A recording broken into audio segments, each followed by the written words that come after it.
2.0 para crearla del siguiente modo. Entenderemos entonces que la máscara será de 255, 255, 255.224 y se toman los 3 bits que se indican por la parte original del host de la dirección y los que ha utilizado para crear subredes. Con estos 3 bytes es posible crear 8 subredes.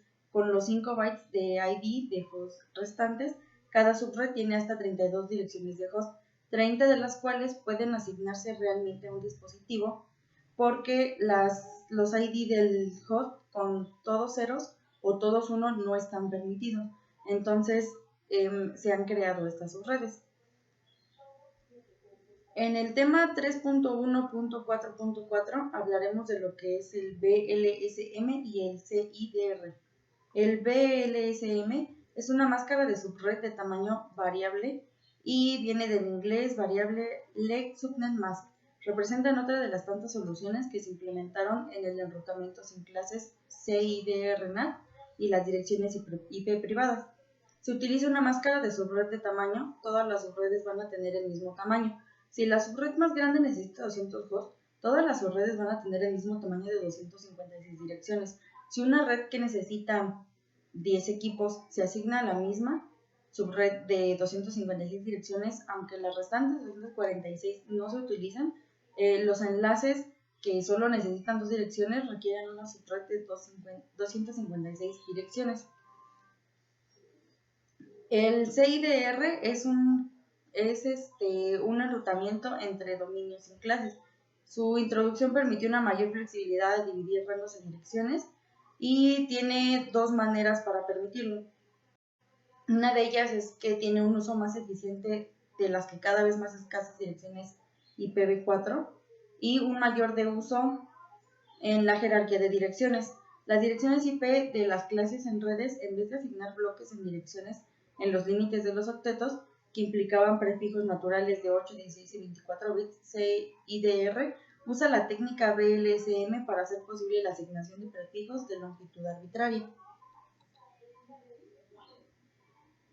El CIDR engloba dos aspectos, que es la técnica BLSM para especificar prefijos de red de longitud variable, en donde una dirección CIDR se escribe con un sufijo que indica el número de bytes de longitud de prefijo, y la agregación de múltiples prefijos continuos en subredes, reduciendo el número de entradas en las tablas de rutas globales. El CIDR es un estándar en red para la interpretación de direcciones IP. Facilita el encaminamiento al permitir agrupar bloques de direcciones en una sola entrada en la tabla de rutas. Estos grupos son bloques de CIDR que comparten una misma secuencia inicial de bits en la representación binaria de sus direcciones IP. Y también tiene como 3 subnotas que son nótese que los prefijos CIDR cortos permiten encajar un mayor número de direcciones IP, mientras que los prefijos CIDR largos permiten encajar menos direcciones IP.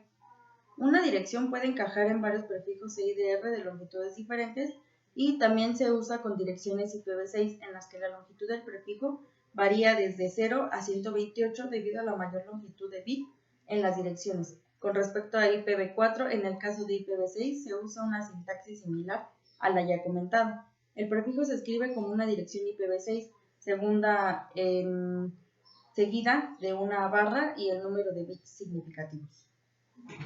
Capa de enlace de datos. La capa de enlace de datos o capa 2 del modelo OSI actúa como intermediaria entre la capa de red y la capa física, codificando las tramas recibidas desde la capa de red para la transmisión de la capa física, controlando el acceso al medio y los posibles errores de la transmisión.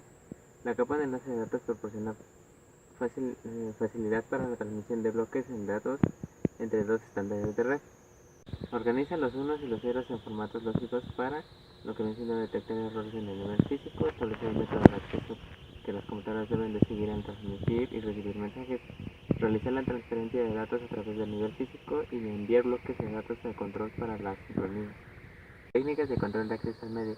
Cuando 2 transmisiones coinciden en un medio, las señales que las forman se mezclan y dejan de ser interpretables, con lo que la información que contengan se pierde. Por ello, cuando 2 o más dispositivos están conectados a un mismo medio, compartidos, es necesario que regulen su método de acceso a dicho medio para que sus transmisiones no se mezclen. Los objetivos de los métodos de acceso al medio son: 1. Regular el acceso al medio compartido para tratar de impedir o reducir el máximo de las colisiones entre tramas, o lo que viene siendo utilizar el canal de forma eficiente, aprovechando la máxima capacidad de la señal. Existen dos tipos básicos de métodos de control de acceso al medio en medios compartidos.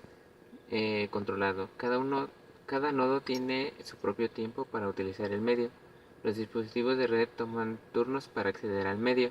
Cuando un dispositivo coloca una trama en los medios, ningún otro dispositivo puede hacerlo hasta que la trama haya llegado al destino y haya sido procesada por el destino.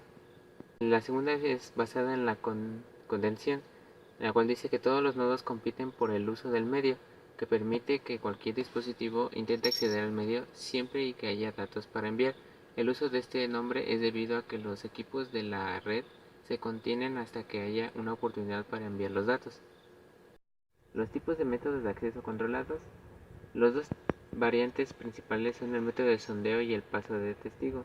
El método de sondeo, o también llamado pooling, se designa un nodo como maestro y se encarga de dirigir los turnos. Cada estación puede transmitir cuando recibe el permiso y encuentra el medio libre. Al finalizar su transmisión, el nodo maestro pasa el permiso a la estación siguiente y así sucesivamente. El otro método, que es el paso de testigo, también llamado token passing. En esta técnica no hay ningún nodo maestro, pero sí una trama especial de pequeño tamaño llamado testigo o token, que va siendo intercambiada entre los nodos según su orden. Direccionamiento del control de acceso al medio y tramado de datos. La capa de enlace de datos proporciona un medio para intercambiar datos a través de medios locales comunes, lo cual siendo la capa de enlace de datos realiza dos servicios básicos. Permite a la capa superior acceder a medios usando técnicas como tramas, o controla cómo los datos se ubican en los medios y son recibidos desde los medios usando técnicas como control de acceso a los medios y detección de errores. Con cada una de las capas del modelo OSI existen términos específicos para esta capa. La trama viene siendo el PDU de la capa de enlace de datos. El nodo es la notación de la capa 2 para dispositivos de red conectados en un medio común. Lo que son medios o medio físico viene siendo para la transferencia de información entre dos nodos. La red física son dos o más nodos conectados en medio común. La capa de enlace de datos es responsable del intercambio de tramas entre nodos a través de los medios de red física.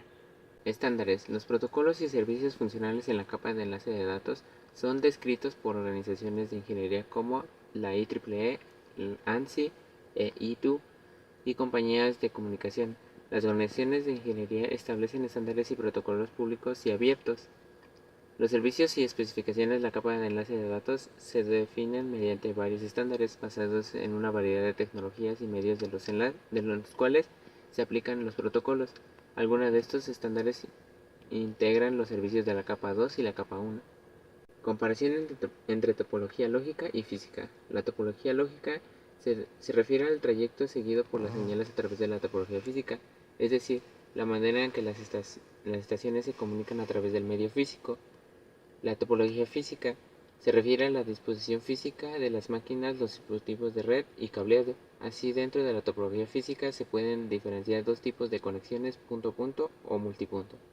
La función de la capa física de OSI es la de codificar en señales los dígitos binarios que se representan las tramas de la capa de enlace de datos, además de transmitir y recibir estas señales a través de los medios físicos.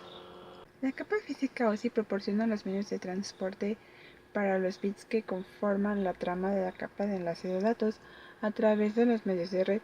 Esta capa acepta una trama completa desde la capa de enlace de datos y lo codifica como una secuencia de señales que se transmiten en los medios locales. Un dispositivo final o un dispositivo intermedio recibe los bits codificados que componen una trama. Los medios no transportan la trama como una única entidad. Los medios transportan señales una por vez para representar los bits que conforman la trama. Cuando la capa física de los bits codifica en señales en medio específico, También debe distinguir dónde termina la trama y dónde se inicia la próxima. De lo contrario, los dispositivos de los medios no reconocerán cuál ha recibido exitosamente la trama. Las tecnologías definidas por esta organización incluyen 4 áreas estándares de la capa física: propiedades físicas y eléctricas de los medios, propiedades mecánicas de los conectores, representación de los bits por medio de señales, definición de las señales de la información de control. Todos los componentes de hardware como adaptadores de red, interfaces y conectores, material y diseño de cables se especifican en los estándares asociados con la capa física. 3.2.4 Señalización y codificación física. Todas las comunicaciones desde la red humana son códigos binarios. Esto quiere decir que se representan por ceros y unos. La base principal de todo esto es que entre un estado sólido para que pueda salir un estado sólido. A este conjunto se le llama trama, al mismo tiempo del binario que estamos representando. Si al momento de entrar un 0, pero solamente inicializa un 1, quiere decir que uno de los estados no fue concebido como una señal. Entonces se necesita verificar desde el primer trama hasta trama por trama para poder conseguir en qué estado fue el que no se inicializó en 1. Al momento de que este trama se convierte de nuevo en un código normal para un ser humano, se vuelve a invertir el papel para que se envíe a un enlace de datos. Esto tiene que ver con la amplitud, la frecuencia y con la fase de cada uno de los tramas que se tuvieron que pasar. Al momento de ser descodificados se tienen que ir analizando uno por uno para que no se envíe ni un paquete erróneo ni un trama incorrecto, para que puedan llegar en conjunto solamente uno. Al momento de entrar 28 tramas, tienen que salir los 28 tramas, en consecuencia de que a veces se le agrega uno por una información perdida de algún otro trama que no tenía que haber entrado en ese sistema. Que un cubículo en ceros va a estar abajo de la frecuencia y un cubículo 1 va a estar arriba de la frecuencia. Esto quiere decir por si no hay desnivel. Dentro de la frecuencia de la amplitud se balanceaban en ondas, el 0 hacia abajo y el 1 hacia arriba. En esa parte solamente el 0 se va a quedar sobre la frecuencia para no tener nada que ver con la amplitud, y pueda ser mejor leído y comprendido por personas que no comprenden las redes automáticas. La transmisión Manchester, esto quiere decir que es una codificación de la parte de amplitud, frecuencia y fases, pero esta se amplifica, en vez de tener impulsos de voltaje, se transmite en una transferencia de voltaje. Esto quiere decir que es a la mitad del mismo bit. Por ejemplo, en vez de tener un 1 completo, que es la onda cuadrada completa, se tiene un 1 a la mitad si son 2 consecutivos. Si solamente es 1, la onda va más larga. Entre más consecutivos sea la transmisión de unos o de ceros, más corta va a ser el cuadrado de la amplitud. 3.3.2.5 La representación. La representación de señales en medio físico. Por primer ejemplo tenemos, en pocas palabras se notaría como si fueran siluetas de edificios o de casas, pero en realidad eso es una señal eléctrica de muestra transmitida de un cable a cable. Esto puede ser con interferencias o tal vez señales analógicas no bases. La que sigue son señales representativas de fibra de pulso de luz. Esto quiere decir que entre más tenue, más información se cargó. Y por último tenemos señales de microondas o inalámbricas, como venía diciendo la primera fase, la digital, la FM y la PM. Esto quiere decir que entre más larga sea la amplitud de unos o ceros, es lo que más se va a abarcar en el cuadro de arriba o abajo. Por siguiente instancia se tiene principios fundamentales de la capa física. Esto es, firma la capa 2, se tiene la primera codificación, lo que mencionó los mensajes de 1 y 0, entradas y salidas. La señalización, como les venía diciendo, entre más 1 o 0 contenga la señalización, más corta se va a atenuar la onda, o en este caso es una a nivel cuadrática. Y lo que quiere decir que esto se señala la capa física, lo que realmente jamás vamos a ver porque se divide en varias capas. La capa física no es tanto como cables y cosas así, sino la capa física dentro de las ondas. 3.3.3 Medio de transmisión. 3.3.3.1 Conexión de comunicación.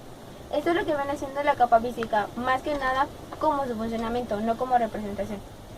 La capa física lo que hace es agrupar los bits para transformarlos en voltajes, radiofrecuencias o solamente impulsos de luz dependiendo de la conexión que se tenga como red.